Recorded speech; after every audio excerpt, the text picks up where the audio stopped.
Hi there, folks, and welcome to another episode of Talking Faith with Johnny and I. This is our final episode of this year, the last one. It's been quite a crazy year in so many regards, but one of the things that's actually been a joy in all the difficulty of it is taking this time to reflect, to share, and I hope that you found value in these videos and reflections and such like. We will be back shortly after the new year. We're just taking a couple of weeks off from kind of Boxing Day onwards, but we will be back shortly afterwards, so don't you worry. But I hope you found value in all this as we've shared some thoughts and reflections. And make sure that, as ever, you grab a cup of tea or a cup of coffee and join with us in this time of reflection. So, Johnny, what has been on your mind then over this last little while? Well, I think what's been on my mind might have been on a lot of people's minds. You know, it's coming close to that time of year again, it's coming close to Christmas.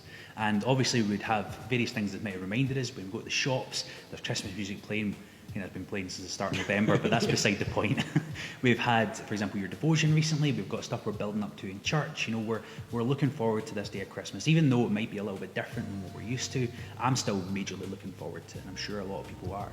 And with it being a little bit different this year with the current rules and regulations, there's a small bubble that you can get involved with. But really beyond that, you can't do what maybe you used to do for Christmas, and it may be a little bit different. But there's one thing that I think that stands out that hasn't really changed too much, and that is the concept of giving gifts. You're still able to give gifts to those you love thanks to delivery services. So we might not be able to hand over in person, but there's still a way to be able to pass on that gift. And I think there's something important about gift giving, because it's showing that you love this person, you took time and effort to think about something that would work for them, and you gave it over to them, and that maybe brings a little bit of joy into their heart and knows that you love them in some way, shape or form. And that is very important, I think, especially as we think of Christmas this year, where maybe you might not have the same ability to connect, or you can still connect through the giving of gifts. But then on top of that, giving something so important in a lot of areas. We do the same at birthdays, we do the same at weddings. We like to give gifts to others to show how much we love them. And that's what I'm kind of thinking through as we come towards Christmas, the importance of giving gifts and the importance of receiving gifts as well. That's fair. I mean, there's few things I think more exciting than when you find just the right thing for someone and you're excited to give it to them and you know that they're gonna love it, and like that kind of, I don't know, like passing on that care, that love, showing that you know them, that you care for them. There's few things more exciting than when it hits the mark the way you hope it to. Yeah. What's maybe been some of your experience then in the gift giving or receiving department? I think there's many gifts that I could kind of maybe turn back to in the past, maybe gifts that I've received or other people received that stand out to me. But there's one in particular that I've reflected on over the last few years that was an awesome sort of moment I could maybe go to. So when I was younger, maybe 4 or 5, I was learning how to ride a bike on a little tricycle. Little Johnny, yeah. I don't think I've ever been that little, to be honest, but still. I was learning how to ride a bike, and I was really thinking, I want a bike for Christmas. As we're coming close to it, I want a blue bike. I can imagine myself riding down the street on a blue bike because it's my favourite colour. I wouldn't want anything else because, of course, it will show off, it will be cool, it will be awesome, and that's what was in my mind. That's what I could sort of picture. And, you know, Christmas was approaching, and I asked Mum and Dad if that could be something that could be possible. I wrote my letter off to Santa, and I was looking forward to this blue bike coming. So Christmas Day arrived, and, you know, I was waiting, couldn't get to sleep the night before. I was looking forward to the next day, and woke up, I heard the Santa's bin, so I rushed downstairs, and I saw wrapped up a bike, and I knew. I was like, there we go. This is what I've been looking forward to. This is it. So, you know, I could have started with any gift, but I ran straight for the bike. That was it. And I've been able to look back on this because Mum and Dad used to record Christmas Day, and I could see my little face being all lit up, and I could see the emotions in my mind as I ran towards this bike, and I ripped it open as quick as I could. And the first colour I saw, it wasn't blue, it was black. And I continued to sort of unwrap it more, and I saw a little bit of grey and a little bit of yellow, and then I realised this was like a Batman bike, but it wasn't blue. So on my face, you could see this kid with a big smile go to, oh. You could see on the face that it's not what I wanted. And I was trying to rack through my mind, what could I say? Because I'm not going to be like, oh no, why would I not? You know, I was going to be nice. And you could see that hopefulness as I kind of turned to my parents and went, it's a good size. To which Mum and Dad laughed. They knew that clearly it wasn't what I'd pictured. And it wasn't. I had pictured a blue bike, but I've reflected over the last, the years coming, and then also even till now, and reflected back and realised, what kid wouldn't want a Batman bike? I loved Batman. Mum and Dad put a lot of time and effort into thinking through what would be perfect for me, and that's what they came to the conclusion of. And surely I would love it. But for some reason in the moment, I don't know, maybe I was just, because I was expecting something else, I didn't appreciate it as much as I surely should have, because actually it was a really good gift. But I just didn't think it at the time when it got opened. And that's something maybe important to reflect on. Sometimes we get given things that are coming from a good place that seem like they might hit the mark, might be perfect, but they might not be exactly what we're expecting. And in that moment, what is a reaction? Is a reaction like me to kind of maybe think of something nice to say? Or do we think fully through what that is and maybe get a little bit more from it?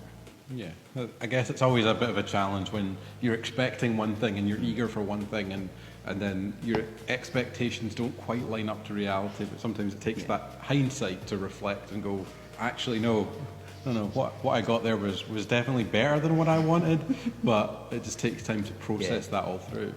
Anything come to your mind when it comes to scripture and kind of all this of gift giving and receiving and such like? Well, the thing that comes to my mind is kind of a concept of a gift that we can receive, but I want to go a little bit further back from that. The Jewish people were waiting for a king to come. That was something that was prophesied in several places, and they were waiting for a king to come to take the throne of David, and in their mind that would look like, overthrowing the Romans that were in charge of them and bringing back this kingdom again like they used to have in the old days. And that's what was on their mind. And there's prophecy leading forward to the birth of Jesus that speaks about that. And at the start of Luke, we see a mirror of that prophecy. As we see, it says he'll be the Son of the Most High, and he'll be given the throne of his father. He'll be given the throne of his father David, and he will rule forever and ever. And that's like a really awesome concept, the king that will rule forever, and that's what people were looking forward to. And instead of seeing this king arrive on a war horse, it's baby Jesus. Jesus arrives, born to a couple of people that are working class, normal people, not royalty by any means. But this baby Jesus is the future king, is the king. And that's like a really interesting concept. Imagine the shepherds who went to see him, or the magi, what might have been going through their mind as they were seeing this gift, if you will, that's came from God. And it's not what you'd expect. It's maybe a little bit different. And people who were looking forward to this warrior king, they didn't get that in Jesus, because Jesus wasn't a warrior. He was a man of peace, and he was somebody that taught love. And he showed that love ultimately on the cross when he died and rose again.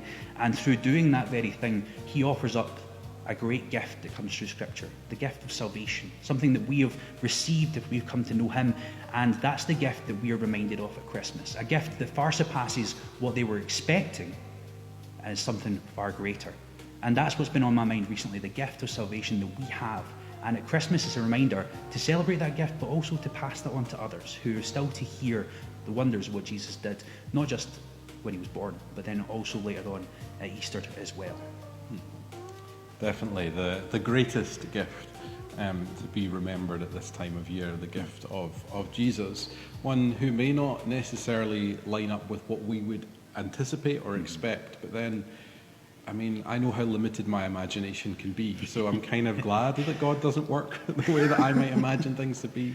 I think that's probably for the best, but that one that we can put our hope, our trust in, and remember that at this particularly difficult Christmas. I understand for many it's not what we hoped, it's not what we expected, but there is the greatest gift of all is present with us, the Son of God, and we can know that, we can hold that, we can remember that this Christmas, regardless of what else is going on around us. So again, thank you for joining us over the course of most of this year as we've been doing these reflections in a variety of different ways, and we look forward to joining you again in the not too distant future in January. But God bless and have a good Christmas.